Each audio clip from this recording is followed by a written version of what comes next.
These latex gloves are so hard to get on, so I brought silicone just in case you'd rather do that. I probably should put this Okay. back on for what's the word? Whatever one's better. Oh, Oh, that's cool. Full body. Nice. Yeah, it'll be cool.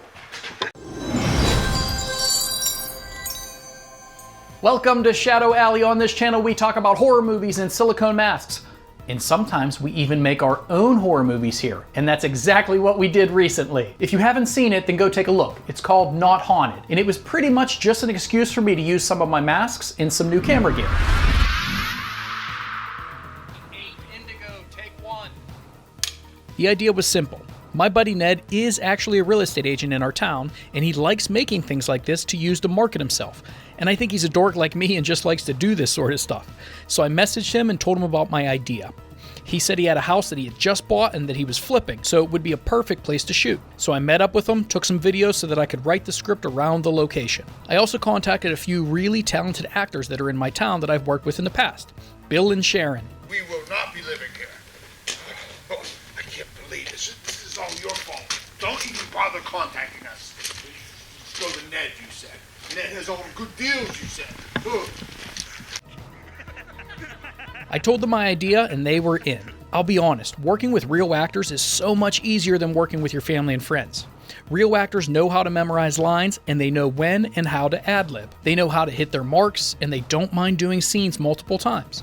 If you have the option of hiring actual actors, I would definitely recommend going that route. Unfortunately, it's not always possible, but it really does make the shoot go that much smoother. So I had the actors, I had the location, and I could write the script around things that I had available to me.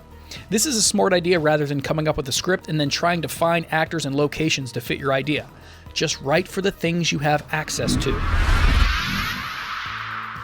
Alright, let's do some nerd talk and talk about the equipment I used. I'm using the Blackmagic Pocket Cinema Camera 4K with the Sigma 18-35 Cinemodded lens. Now this was one of my biggest struggles on this project, the new lens. I really haven't done anything with it and it was a bit of a struggle getting good clean images, and it really would have been a good idea to test the lens and play around with it before getting on set, but that would be way too smart and make a lot of sense. And I don't like to do smart things, so I just showed up and tried to figure it out on the spot. This is the reason some of the shots look soft, and I'm not super happy with some of the image quality, but it's just a cheesy horror short and it's allowed to look a little rough, so I have to ignore it. Another one of my biggest struggles on this short was time. I only had 2 evenings to shoot everything I needed, which sounds like a lot of time, but if you've ever made any shorts, you'll know that nothing ever works right, and things take way more time than you think they will. Since I didn't have a ton of time, I just made a simple shot list to make sure I got all the very basic things I would need just to put the film together. I hope that I could cross off all the bare minimum basics and then have time to work on some more stylized shots and try some different ideas. That was the hope, but nope. I didn't have time to even get the minimum I needed, so I had to remove parts of the script just to finish. This means that the shots in the short might be competent, and they might work to tell the story, but I didn't really get to have fun with the shot types, and I couldn't really get creative and do some of the things that I had in my mind. For this reason, I can't really give a great explanation of why I chose to shoot things a certain way. I pretty much just got the basic coverage I needed to tell a simple story. Adam, you in there? Again, since we were pressed for time, we didn't get very creative on the lighting. I used a lot of practical lights inside and used a few lights on the exterior shots to just help expose properly. I do like using combinations of colors, so I often put a cool or blue light on one side and a warmer or orange light on the other side. This works for most horror setups and is pretty much what we did here, except for the obvious places where the lighting was exaggerated for comedic effect. I know most low-budget filmmakers use a lot of handheld shots because, well, it's easier to move the camera around and much more time efficient, but I really don't like the look of handheld.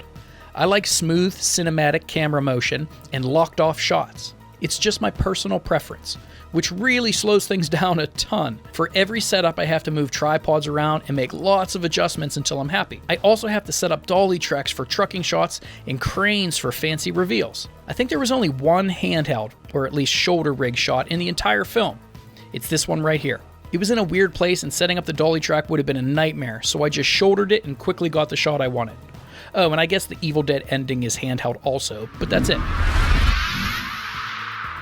So this is pretty much just a fun reason for me to use multiple masks in a single short film, and we used a total of 4 masks from Immortal Masks, played by 3 different characters. My brother is playing both the devil and the devil's pet.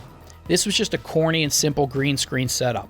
I just added fire, and I was actually okay with it looking cheesy and corny, since the short itself is supposed to be cheesy. My buddy Joe helped with pretty much everything on set.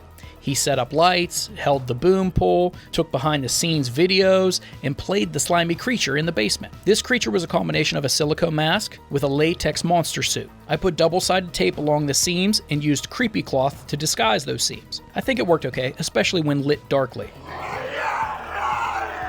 The ghost was played by Ned's stepdaughter Karina. For her character, I just used a silicone mask along with fake fingers, a black dress, and a black transparent hood. All pretty cheap from Amazon, but totally sells the ghost idea. I shot the scene on location and used a rotobrush to cut her out and add the glow effect. This could have been done on a green screen also, but this was such a short clip, I figured dragging a green screen to the location would have been a real pain. The new rotobrush feature in After Effects was pretty badass, and I think it worked okay. So I'm a big fan of the channel Frightfully Forgotten here on YouTube, and I've always loved the music that Adam writes. It's very 80s John Carpenter-ish, which I knew would work well in most of my projects. So I asked Adam if he'd be interested in scoring a short, and he graciously said yes. So huge shout out to Adam from the channel Frightfully Forgot for writing a badass soundtrack for this short. If you like the music and want to support him, I'll put a link in the description where you can learn more. So please go check out the channel and Adam's music. My nephew wanted a cameo in the movie, so I told him to walk his dog with his mom and I would drive by and get him in the movie somehow. So boom, you're in the film. I put together this opening credit sequence just to make more room for Adam's awesome music and for the cameo.